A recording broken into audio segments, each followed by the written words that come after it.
One. Welcome to the Triage Method podcast with me, Gary McGowan, and my co-host, Mr. Patrick Farrell. Patty, how are you this week? As per usual, I am fucking fantastic, Gary. How are you? Excellent. Outstanding. Super. We love Show. So, what are we discussing today? Today we're discussing time. Time as it relates to calorie consumption or food consumption in general, with an emphasis on its effect on fat loss. So we're going to start, obviously, at the very start, the initiation of time itself. The fourth. Yes, of course. That you have to start at that point when we're trying, really get to the nitty gritty of this stuff. So anyway, time is actually the fourth dimension. No, but anyway, really seriously, fat loss. We're in this fat loss series. We're talking about calories at the moment. So there is obviously a question or a lot of statements put out in the health and fitness realm, and people make out calorie timing, the timing of the diet, different aspects of the diet. They make it out as if it is a huge deal. It's a deal breaker type of thing. Some people base their entire diet philosophy around some sort of timing strategy, right? And these can be very complex strategies. These can be very, relatively basic strategies. And we'll touch on a few later on in the podcast. But when it comes down to it, if you've listened to the last few podcasts we've done, and also you have you have a good understanding of nutrition in general, you can kind of start to, piece together different bits of information, and you can start to decipher all the stuff that goes on. And it all comes back to the energy balance equation, so it's the same stuff we've been talking about. And this can be hard to truly dig into, because you'll see people say oh, calorie timing, that's what we need to do. We need to have a certain amount of food every hour, 2 hours, 4 hours, or we stop eating for 16 hours of the day and we only eat for 8 hours of the day. And they seem to be getting great results, both sides of the camp. This huge hyper frequent feeding, and then it's really, I eat 1 meal per day. Both of them seem to be getting good results, depending on the population, depending on if it works for a lifestyle, etc. Right? And the reason for that is because it all comes back to calorie quantity. All those timing strategies, they're basically just finding a way to control calorie quantity for that individual, right? There's no magic in any particular strategy, right? And we could end the podcast here and say, yeah, calorie timing doesn't matter. It's all just calorie quantity. However, that's not the full extent of it. So we want to just tease out a few different things, because calorie timing to some extent, and in some populations and in some circumstances, is still important. It's still a variable that we need to have control over, or at least take into account when we're looking at all this stuff, But I want to also, before we really get stuck into this stuff, say that calorie timing, it really doesn't matter a huge amount, apart from a few caveats that we'll talk about in a second. However, protein timing does matter, right? And this is where a little bit of the disconnect comes about, because we know if you're trying to build as much muscle as possible, if you're trying to be, we'll call it as healthy as possible in terms of what we would think of as health, you're probably going to want to have a few protein feedings throughout the day. We'll say 3 or 4, roughly in that kind of 3 to 4 hour spaced time frame. Right. And that's because, especially if they're, higher in leucine, they kind of get to that leucine threshold, and it again stimulates that muscle protein synthesis that in the health and fitness world, we're kind of looking for. But there are other benefits of having frequent protein feedings above and beyond just that. Right. So protein timing does make sense. So as a consequence of that, calorie timing does also make sense to some degree, because we're going to want to space out our food so that we can get relatively frequent protein feedings throughout the day. So that is something to keep in mind when you are trying to look at this stuff, right? But Gary, what are your initial thoughts? Is it all just, calorie quantity? Is, again, if we're talking for fat loss specifically here, obviously we could have 20-hour discussion about all the nuances, all the different goals, but for fat loss, and we'll call it fat loss with a health focus, does calorie timing matter? Yes and no. The classic fake answer. So firstly, no, in the sense that when we look directly, just thinking, right, just calories, just fat loss, fundamentally, it's the calorie quantity across the day that dictates your outcomes. So there's not a specific unique effect of having your calories at particular times that is going to enhance your fat loss in any direct manner. However, there are indirect effects that would make you want to time your calories in such a way that they support goals that are generally running along with fat loss. So for example, muscle retention, performance, vigorous activity, etc. So there can be indirect effects. For example, even on that as well, like forget about like the physiological stuff, because people can kind of get lost in that stuff. Like just think about the psychological stuff. You know, it's like you're going to have breakfast with your family, you know, lunch, dinner with your family, that kind of stuff, but also stuff that is kind of physiological, but also goes into the realm of like psychological as well, which is like, you know, hunger and stuff like that, you know. So it's not just the physiology that we can look at with this stuff. It's like we have to look at the entire being in front of us. Anyway, sorry for interrupting. 100%, but that hunger point is really important, because what I often see is that people who have spent a great deal of time playing around with exotic calorie timing strategies, like for example prolonged fasting and consistent intermittent fasting, what they actually do is they adapt their hunger system, if you will, to very high volume, very high calorie meals that are discordant with their calorie requirements. So for example, someone on 1800 calories a day might be used to eating one meal that's 1200 calories and one meal that's 600 calories. So they're actually getting like 2/3 of their calories in one meal. And as a result, they get used to consuming those types of foods at a given meal, that volume of food at a given meal, and their sort of perception of fullness is related to that meal now. And therefore, if they're to try and have a 600 calorie meal 3 times per day, they actually really struggle with that psychologically, because they've adapted, as I said, their hunger systems to higher levels of calories. And I see this quite frequently with clients who've done that in the past, where they actually won't be able to get themselves to have breakfast or have a pre-workout meal even, because they're thinking, oh, but I won't be full after that because I'm used to having larger meals, and I don't think I'll be able to sleep at night if I don't have my 1200 calorie meal that's so filling or whatever. So there's a type of psychological factors that interact very much with physiology, because there are adaptations, for example, to stretch in the stomach and the perception of that. But overall, I guess I typically like to have people in a position where they're able to eat a socially conventional diet. Now, if that's in Ireland, for example, we're fairly standard, you know, breakfast, lunch, dinner, 8 a.m., 9 a.m., 7 a.m., maybe. Then 1 to 2 p.m., maybe 12 noon if you have an early lunch, and then 5 to 7 p.m. sometimes for dinner. That varies if we've got. And then just as well, there are some freaks that have their dinner at like 9 as well. That's just weird. Yeah, and also country people who have their dinner at 1 p.m., of course. That's the ultimate Chad move. But like that does actually vary quite a bit by country even. Like for example, if you go to Spain and some areas of the Mediterranean, it's actually quite common to have a very large meal much later in the day. So trying to appreciate what's kind of, I guess, culturally normal for a client is actually something I take quite seriously, because I want someone to be able to engage in a relatively normal lifestyle, particularly if they're, you know, having kids and stuff and they want to be able to pass that on. Because we talk about this a lot on the podcast, where like when you think about your eating habits, would you teach them to your kids? And very often people in the fitness industry who like fast all day and binge in the evening, like you absolutely would not encourage your child to do that. So I want the client, whether or not they need to stick to it long term is a different story, but I want them to be able to engage in that sort of socially conventional diet.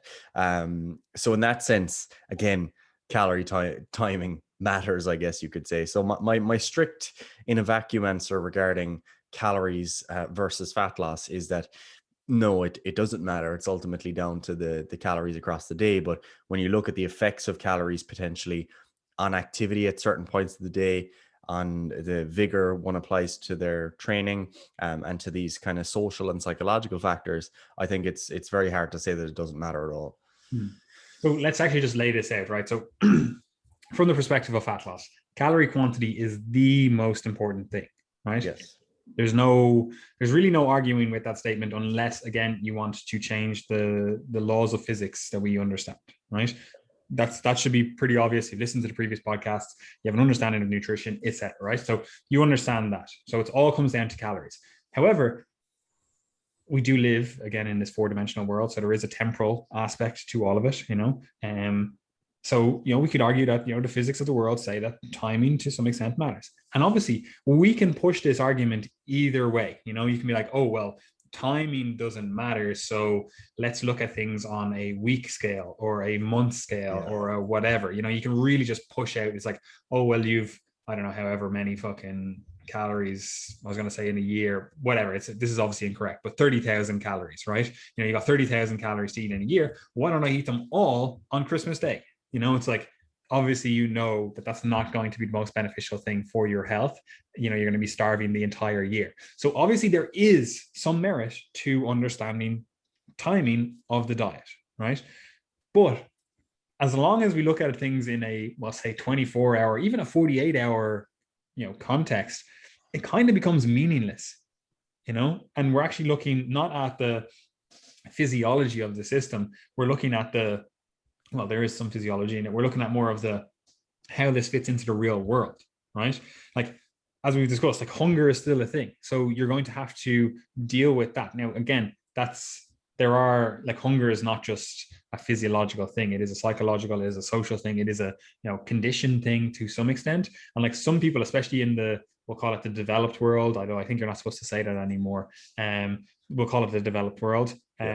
You kind of never feel hungry, like you've never actually experienced hunger. So people actually get really, really sad, terrified, angry, whatever, when they feel even the most modest amount of hunger, and it's like, okay, well, this is something that, first of all, you probably need to address. If you're literally flying off the handles as soon as you get a little bit, hangry, as they say, it's like, okay, we need to address this. So potentially in that case, it's like, we need to actually break some of the psychological, the conditioning or whatever that you have around needing to be full 24/7. Right. So there are potential reasons why we might actually go, okay, we're actually going to have a longer spacing between meals, so you can actually feel a little bit of that hunger, that little bite of hunger, so that, again, we can, deal with these emotions, whatever that we have. And again, that's a whole other kettle of fish. So we won't get into that. But again, there is merit to, potentially moving away or moving out the spacing of meals, because, and again, in the developed world, people are very much, I need to be full all the time. Right. Mm-hmm. But hunger is the thing that we need to take account of. And for most people, that means that we're going to need to space out our meals throughout the day in some aspect. We'll call it 5 feedings per day. We'll say 3 main meals and 2 snacks, right? That's what's going to hit most people really well. And for me, like, I don't eat 5 times a day, I eat 4 times per day. But again, we'll just say, like, that's a very broad, like 3 main meals, 2 snacks throughout the day, happy days, right? Now, that's the base of the diet. You tweak that to your needs. That's going to keep you feeling full, but also allow you to have enjoyable meals, while also allowing you to socialize at those meals. Because again, people eat 3 main meals, especially in like Ireland, England, that kind of place, right? America as well. So it's like, it allows you to do all that stuff. But we still have to take account of hunger. So calorie timing does matter. We're gonna have to time our calories so that we are feeling full when we want to feel full, and we're dealing with the hunger side of things, right? But I think that's a little bit of an understandable but also esoteric argument or discussion, because hunger is so individual. It's not like it's a standardized, oh, everyone gets hungry at 11 a.m. It's like, this is very individualized. So you're going to have to come up with a schedule for your calorie timing that, alleviates the hunger that you feel. Like, if you always notice you're hungry at 3 p.m., it's like, okay, we're going to put some calories there so that you can actually, go about your day. You're not going, oh, I'm fucking starving now, I need to eat something. It's like, okay, let's actually just eat something that fits in with your overall targets, so we can still control for calories, etc. Right?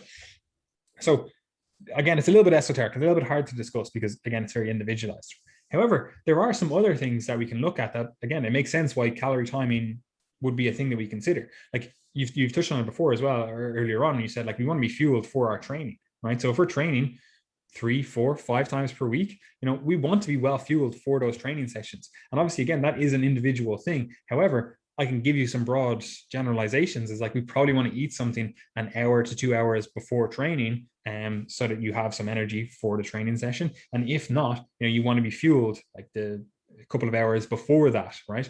And then also after the training session, we kind of want to refuel. We want to, especially with protein, especially if we're doing like resistance training or muscle building training, whatever, we want to eat some protein after training, ideally, so like we can come up with some like, very generalized things, like you should probably eat before and after training. It's probably a good idea if you want to have your maximum performance. And then we, blow that out to the bigger picture. It's like, okay, well, if you want to actually recover from your training and you want to be in the best place to train hard in the next session, it's like you probably want to, time your calories relatively well, evenly spaced in between training session 1 and training session 2, even if those training sessions are 2 days apart, right? So we do want to space out our calories relatively evenly, and we also want to space them out so that we are fueling appropriately for our training sessions. And this is, again, it sounds a little bit like just out there, like, oh yeah, cool, grand generalizations, but this actually applies to the real world like very well, because this is something that you need to think of, especially when you are looking at overall timing strategies. For example, like, well, I train twice a day, a lot of days, right? 4 days per week, right? So for me, I'm training in the morning before we start work, and then I'm training in the evening doing Brazilian Jiu-Jitsu before I go to bed. So for me, timing my calories so that I'm well fueled for both of those sessions, and obviously for work as well. Like I need, if I just paid no heed to calorie timing, it was just like, yeah, no, I'll just take the day as it comes and I'll eat whenever, whatever, and I'll just, as long as I hit my calories, it's all good. I'm not going to be well fueled for either of those sessions, right? Because if I train hard in the evening, say, if a hard Brazilian Jiu-Jitsu training session, and I just go, oh yeah, the calories don't matter, I'll eat after my next session, which is the next morning, So I've gone all night not having refueled, and then the next training session is in the morning. Again, I don't eat before that most days. So now I'm underfueled I've basically depleted myself at one training session, and I'm going into that next training session depleted again. So for me, it's like, that's not going to lead to the best, most productive training that I could possibly have. So for me, I need to look at calorie timing. I need to be fueled before both of those training sessions, and I definitely need to refuel after those training sessions, right? And that can potentially be antagonistic to different, strategies that we'll talk about in a second, about like, eating before bed potentially not being a good thing to do, but we'll talk about that in a second. Because for me, that is something that fuels me for my training sessions. And this is, again, going to be dependent on the individual. However, we can come up with these kind of just broad generalized, calorie timing things, where it's like, you probably want to eat before your training session, and you definitely want to eat after your training session if you haven't eaten before it. And you do want to obviously fuel up between training sessions overall, whether, again, they are a couple of hours spaced apart, or a day, or multiple days apart, right? So calorie timing clearly does matter in this case, right? And you could say that that's it's just a very specific niche thing. But a lot of people do stuff like, I cycle to work and then I cycle home from work, right? Like, you're basically training twice per day. Like, if you want to get home on time or get to work on time, it's like, you kind of need to be fueled for those effectively training sessions, even though it's just your commute, and this goes into the broader thing where it's like, again, not just training, because maybe you don't train. I know a lot of people obviously listening to this do train, but maybe you don't train that frequently or whatever. You still want to be fueled for your actual day, right? Like, you want to be fueled so you're switched on for your job, for your hobbies, for whatever it is, right? You don't want to be just like lagging throughout the whole day where you're basically half asleep. You're like, I'm starving, I don't have energy. Because remember, where are you getting your energy? You're getting your energy from food, right? So like, you want to be fueled throughout the day. So there's just some thoughts on that. Like, calorie timing clearly does matter. What's your input, Gary? I mean, I agree. I don't think I have any disagreements with anything you've said. Calorie timing clearly matters. I think that also there's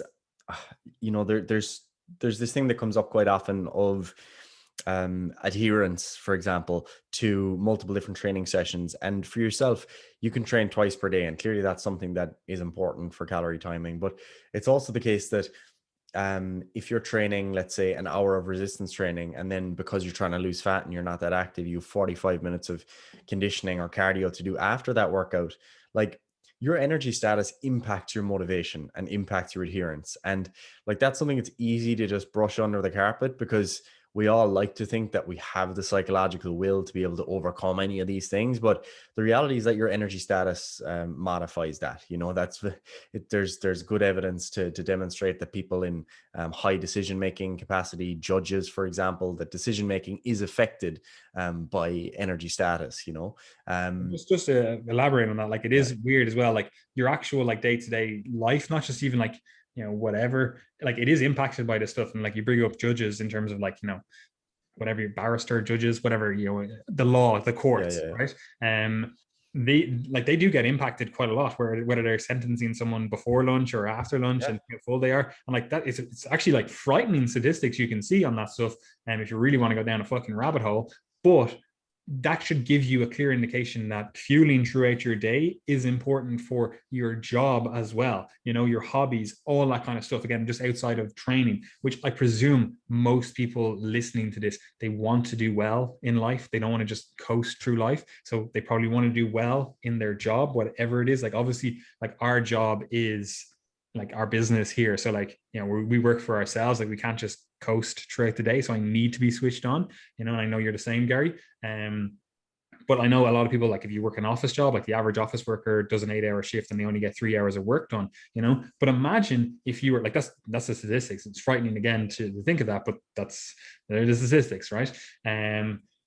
Imagine you were the office worker and you wanted to get ahead in life, and you're going, all right, well, I'm going to be well fueled for my day. I'm going to actually adequately fuel myself. And rather than getting 3 hours work done throughout a day, I'm going to get 8 hours work done in that day. Like, do you think your higher ups are not going to see that you're nearly 3 times more productive than everyone else? You think that they're not going to see that? Of course, they're going to fucking see that. They're going to be like, right, this person needs to get a raise, promotion, let's bring them to the next level, whatever it is, right? So this stuff, again, you might think, oh, it's only with regards to my training sessions in the gym or whatever. It's like, no, this stuff impacts your life, like your entire life, everything, your ability to have relationships with other people. Like, think about when you're hungry, like, do you have the best relationship with your partner when you're starving, when you're like, oh, you're kind of snappy at them, you're not in the best mood because you're starving. It's like you're not making the best decisions, you're not present, you're not completely there. So again, it's all aspects of your life are being influenced by this stuff, as simple as like calorie timing. 100%. And I mean, like, you have to remember that like those evolutionarily conserved responses to energy restriction affect you whether you like it or not. So if you work a job, let's say you're a cleaner in a hotel, for example. I used to do this job where I was a cleaner in a hotel, and at the beginning of the day, I'd have a list of tasks that I had to do by the end of the day. They very rarely had a specific time that I had to have them done by. It was just like, right, end of the day, get all this stuff done. So it's kind of very open-ended. I could start with what I wanted, some of them more active, more physical activity, some of them less so. And if I was to go into that job fasted and decide not to have lunch because I'm intermittent fasting and I'm going to eat in the evening, like that would absolutely, without doubt, impact my willingness to do some of those physically active tasks and how efficient I would be at doing them, and whether or not I'd procrastinate and how much I would sit down to take a break, etc., etc. And also my enthusiasm and enjoyment for those tasks. It's much easier to kind of cut corners. Maybe, you're cleaning windows and you're like, I won't do the top panel. I'm tired today. I don't want to do that. Like that, they're the type of responses that we have, like that we talk about it all the time in relation to dieting, for example, with non-exercise activity thermogenesis and spontaneous physical activity that's reduced subconsciously. It's not necessarily that you are a bad person, but it's that you are just restricting your energy intake. And even if that's just in a certain portion of the day, regardless of your overall calorie intake, that can still impact your ability to engage in those tasks. So, give yourself the best shot is ultimately what I would say. 100%. So I think, again, people kind of understand, fueling yourself correctly throughout the day. It's important, right? Yes. But what about sleep, Gary? Should we be fueling ourselves for sleep? Because sleep is an energetically demanding task, even though you're just lying there, like your brain is still active to an extent. Your body is definitely still active. Like, I know we have this thought process of thinking of sleep as purely a brain event, purely because, again, like we can measure that more readily. But like I always say, I'm like, look, you could call exercise a brain event, because you could do the exact same brain studies and be like, oh, look, exercise is clearly a brain event because all of these different waves are going on, this is electrical input, blah blah blah. But your body is actually doing stuff while you're sleeping. So should we be fueling for sleep? Should we be eating before sleep? Or is it a case of like, oh, you're just not as active during sleep. So any calories you eat before bed, they're just going to get turned to fat because you're not burning them off. Or, and I know you talked about this before with Alan Flanagan, is there something to do with like chrononutrition that we should be like, oh, we shouldn't eat before bed, or there's certain times that we should or shouldn't eat at? What's the story with sleep, Gary? Yeah, so I suppose if you think about like the digestive system, the one of the things that happens during sleep or during periods of prolonged food absence, I guess you could say, is that there are certain repair slash clean out processes that take place within the gut. And when you are sleeping, similar to when you're exercising as well, your digestive system effectively can't or doesn't want to engage in digestion in the same way that it would if you were at rest and awake, for example. Again, that's an energy intensive process. It's controlled by the autonomic nervous system. So if you've got a big influx of food prior to sleep, then that can absolutely impact your sleep quality. It can also impact your, I guess you could say, subjective digestive health. When you wake up in the morning, you might feel kind of crap in your stomach because there's been food sitting there all night, but it can absolutely affect sleep quality if you've had a meal that's very large prior to bed. This does impact people to various degrees based on a number of factors. But for example, if you consume a 1,500 calorie meal and your maintenance is 1,500 calories, then right before bed, that's going to be a big stressor. Whereas for someone like yourself, Paddy, let's say you're exercising twice a day. Let's say you go for loads of steps during the day as well, and your maintenance is up around 4,000 or something, just hypothetically. Hypothetically, if you have that same 1,500 calories, like it's not the exact same extent as it would be for the other individual.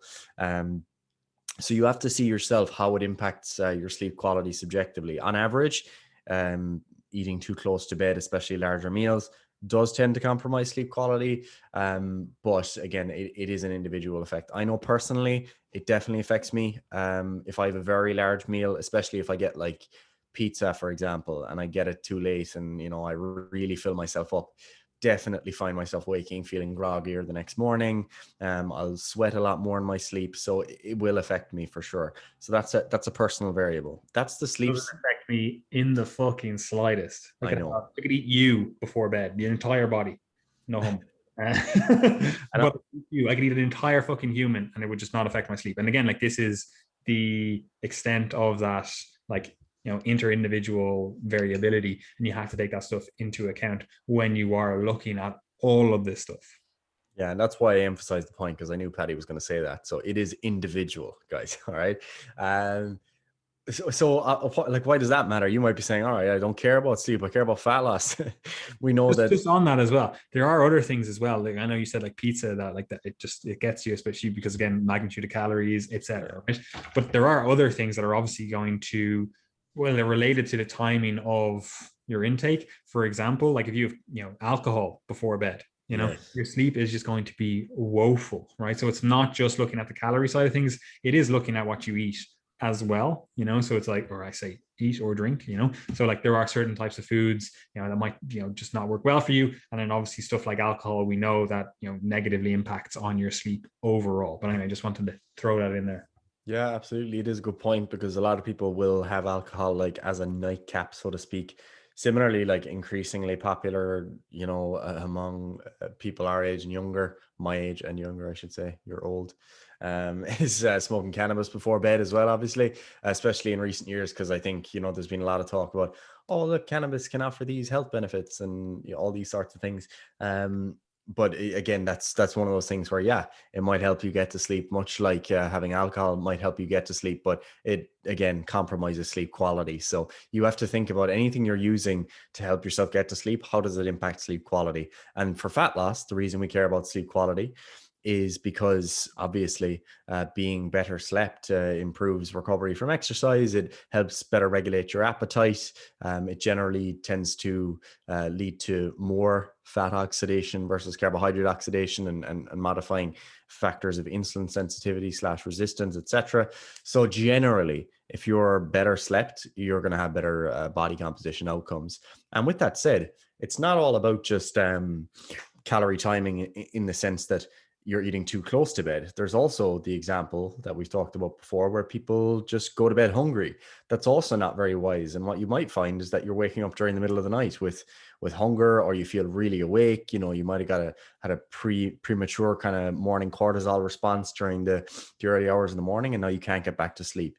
This often happens. On that, Yeah. it's actually really easy to see this. It's just for like whatever people using this as a quick heuristic. Like if you basically have a relatively similar meal timing strategy throughout the day, like you say, I don't know, you do your last meal at 6 p.m., you have your dinner and you don't eat after that. And then you always find yourself waking at 3 a.m. or 4 a.m. Like there's some real like consistency to it. It's like it's probably related to how you are timing different things throughout the day, you know. And again, you can do a really quick experiment on this in terms of like, again, let's say again you're getting this, you know, well, I was going to say abnormal, it's a normal rise, but it's just a mistimed rise, this rise in cortisol at, you know, whatever 3 a.m. or whatever time it is for you, you know, it's relatively regular. You can just eat something before you go to bed, like the hour or two before you go to bed, and see if that changes, you know, the time, you know, because I know a lot of people wake up, like I've had lots of clients that do this and they're like, I wake up all the time at 3 a.m. It's always consistent. Like maybe they have a you know, some sort of sleep tracking device or watch, whatever, or maybe they just check the time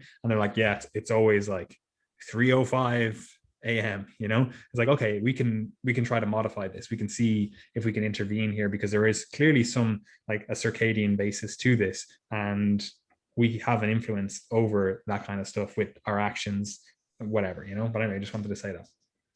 Yeah, and I guess so on that note, you have to find your sweet spot there. Like that's the important thing. Like personally, it's kind of similar for me. If I'm training, I always like to eat. If I'm having a substantial meal, especially if it's jiu-jitsu or running, like 3 hours or so before training for me is kind of my sweet spot. I used to eat sooner before workouts, and especially if I'm doing some sort of conditioning component, I just don't feel great. And sleep for me is kind of similar, where if I eat 2 to 3 hours before bed, perfect. You know, I'm getting to that point where any kind of abdominal distension after the meal has gone down. I feel a bit lighter again. But I haven't got to that point where I'm actually feeling hungry.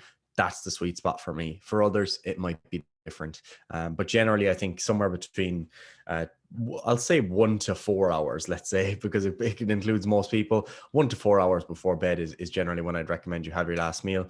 There are limits to that. Some people have to train at 8 or 9 p.m. and they want to get to bed ASAP after. So sometimes you just have to eat straight away and then get right to bed. And in those cases, typically recommending something like, I don't know, whey and cereal that isn't too heavy, or it might be whey and a carbohydrate powder or something along those lines, you know, rather than a big meat, spuds, veg dinner, you know. What would I do? Some kippers and toast. Kippers and toast. There you go. But I just wanted to say, just because you don't like fish, because you're a weirdo. But anyway, kippers is a traditional Irish meal, I'll have you know. So is whey and oats, to be honest. Just saying. But one thing I wanted to also say is like people, and this goes back to a previous point you made. I should have made it then. But when you're talking about like sleep latency, things helping you get to sleep, you know, like you were saying, alcohol, cannabis, it can help with like your ability to get to sleep. But we do have to, again, look at that stuff where how does it actually impact your actual sleep, like the quality of your sleep. And this can be the same with the diet, you know, where like you time your calories, like, and especially with carbohydrates, because people use this strategy. And again, there's a few different mechanistic reasons why we could argue that is potentially a good strategy or a bad strategy, where people will have more of their carbs before bed, right? And again, you can make different like arguments about tryptophan, serotonin, whatever, right? You can make different arguments, right? But again, think about what it's actually doing. Like, is this helping you get to sleep?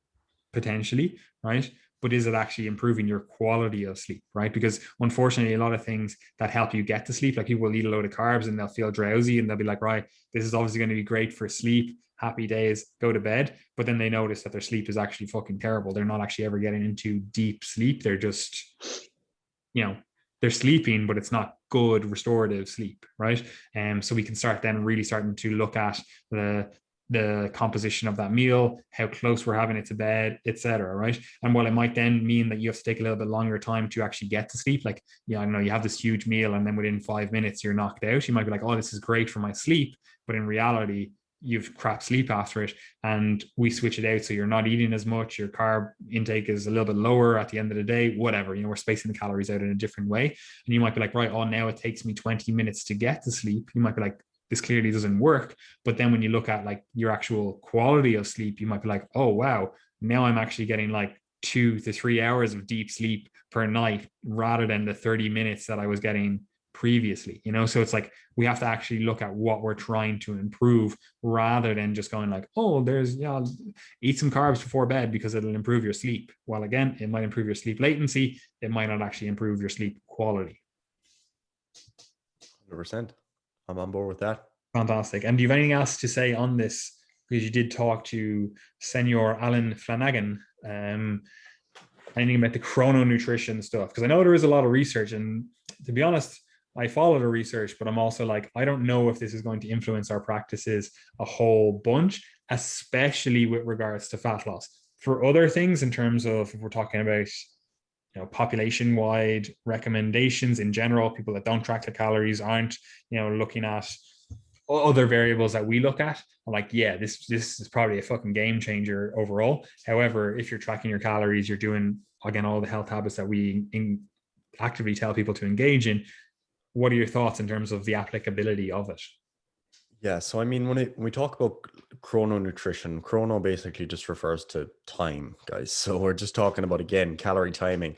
And chrononutrition looks more broadly, I suppose, at the effect of nutrition timing on health broadly, but also on more specific factors. For example, there's chrononutrition as it relates to specific disease states, specific drugs, even, for example. That's another area. But specifically with this conversation, we're concerned with fat loss. And the question would be, does eating more late at night versus early in the morning, for example, impact fat loss? And I think the main thing here would be, if you're not tracking calories and you're kind of eating ad libitum, kind of just a standard meal structure, and you're allowing your appetite to guide you, I think that you're probably wiser to have more calories earlier in the day than later in the day, and maybe not eating in the biological night. I think that's a good rule of thumb. However, if you are exercising intensely at night, I think it's harder to make that case. I think it's just refuel after your exercise, especially if you're going to be going to bed hungry. I think that's sound practice. But yeah, I think it does have some relevance, probably less so if you are tracking your calories, but on a broader kind of public health, general population level, encouraging people to have, maybe more calories at breakfast and lunch, or even at dinner, but just a bit earlier. I think that's sound practice, 100%. So the only thing I want to touch on to kind of finish this up is basically to dichotomize two different approaches where people are like, right, calorie timing just does not matter whatsoever. We'll just go for it. Well, they make an argument that calorie timing does matter, and that's why they do it. But we'll go for an intermittent fasting or a time restricted feeding approach, right? So someone that goes, right, I'm only going to eat for 6 to 8 hours of the day, and I'm going to fast for the other 16 or whatever, right? And in this case, again, this can be fantastic for adherence. It can help you with that. It can help you stick to your calorie total that you want to hit. It can help you fuel appropriately for your training sessions, for your daily life. Maybe again, you find you work better in the mornings when you're, fasted. So you want to maximize that, again, to maximize your wealth and therefore maximize your health. We can make arguments for it. However, a lot of the time this leads to, we'll call them missed anabolic opportunities, right? Where you're not getting like a protein feeding then in the morning, right? And anyone who says, oh, well, I train in the morning, I take like BCAAs or EAAs and I'm still fasted. I'm like, I'm sorry, you're not. You're simply not. They're two different systems, and it just doesn't make sense. Anyway, but that's a side tangent, right? So you're not eating, you're missing anabolic opportunities. Now, is that a huge issue? Maybe not, but if your goal is to build as much muscle as possible or to perform at your absolute best, you're probably not fueling as best you could, right? And again, maybe that's a willing trade-off you're like willing to make. You're like, all right, cool, I'm drop off 5% of the top end performance or muscle gain or whatever, but I actually really enjoy intermittent fasting for XYZ benefits, right? People will talk about, oh, well, that might be the case. You're missing these anabolic opportunities, but you're actually getting a huge increase in like growth hormone, and as a result of that, you're getting better anabolism, and that's just not true, right? Like It's just not true. Yeah, growth hormone might go up because it encourages lipolysis, like breaking down fat. But again, that's because you're fasted. Like you would expect that. Again, it's not a huge advantage, right? And as we discussed earlier on, it also does teach you to expect big meals, right? Again, if you're eating these huge meals, it's like what happens when you try to transition back to a more regular or normal schedule? It's like all of a sudden you're like, all of my meals have to be 2,000 calories and otherwise I'm not full, I'm not satiated. And it's like, okay, cool. You just set yourself up for fucking dietary failure because now you're not able to stick to a real human diet, right? But again, like there are potential benefits to time restricted feeding or an intermittent fasting approach. So again, you have to find a schedule that fits your lifestyle, right? And we'll just contrast that with the other side of the spectrum where people are like, oh, calorie timing is everything. We have to eat 6 to 10 meals per day if we're trying to like build as much muscle as possible. We're trying to, always be fueled, and we're trying to, all the stuff we talked about. You're trying to manage hunger, etc. Right? And in that case, again, there is potential benefits, but realistically, the trade-offs are far, far and away, the other way, right? And again, it comes from a bodybuilding perspective where, again, most bodybuilders just don't have jobs, right? So like they don't care about eating 10 times per day, whereas most real people have jobs. And if you are literally sitting at your desk in work or whatever, and every 2 hours you're whipping out this meal, like people are gonna be like, what the fuck? You're not working, and like obviously again, like you could argue like people go on smoke breaks and fucking whatever else. So it's like, you just sneaky go for your smoke break, which is actually a meal, it's like, is there a difference? Whatever, right? But again, there's no real advantage to that, and there are potential drawbacks to that. Again, potentially you're just putting a load of digestive upset because you're constantly eating and you're never actually in a fasted or a non-fed state. And also, you're not actually getting more anabolic opportunities. Well, yeah, we could argue that calories are anabolic, but you could just get the same opportunities, the same benefits by eating slightly bigger meals throughout the day, and eating it like 3 to 5 times per day. There is a leucine threshold and there is a refractory period. So you're not actually getting as much muscle building, like extra muscle building, as you potentially think that you are. But again, there are potential benefits for people. There are drawbacks as well. But you can see that if both of those people control calories and they're able to get the results that they want in terms of health, fitness, performance, whatever, ultimately you need to start thinking, going, oh, well, what's the story with this? How is this the case?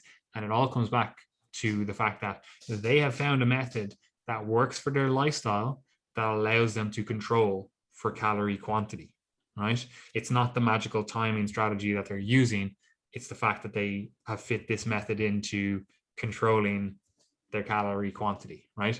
And again, it might be that they need to eat more and that's why they're doing 12 meals per day, or it might be a case that they're like, oh, I need to eat less and that's why I'm intermittent fasting. I actually enjoy bigger meals rather than having to eat these 3 700 calorie meals. It's just not as filling for me, so it's like, again, we just need to find a strategy that fits our lifestyle, that accounts for all the stuff that we've talked about in this podcast. But other than that, Gary, I don't have much else to say. I'm like, calorie timing matters. It also doesn't matter. It just depends on what exactly we are talking about.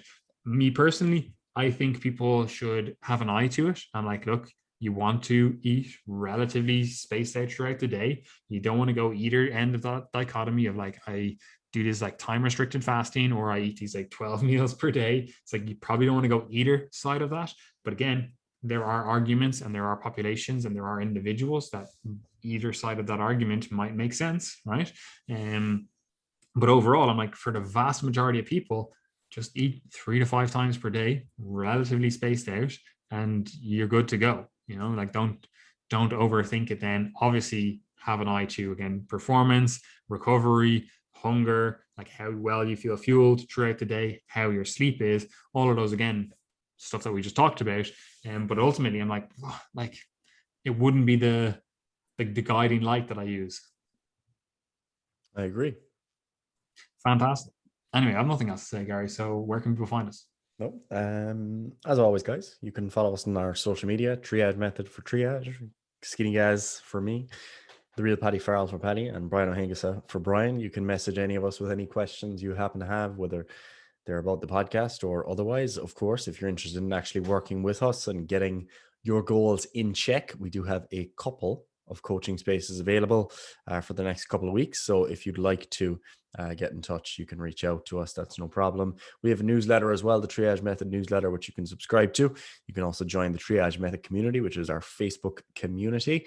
Or if you're a coach who wants to improve your education, you can join the Triage Method Coaches Corner for those educational needs. And other than that, share the podcast. If you enjoy it, you can leave a rating and review if your podcast host allows for that. And as always, submit any questions for the podcast that you'd wish for us to answer.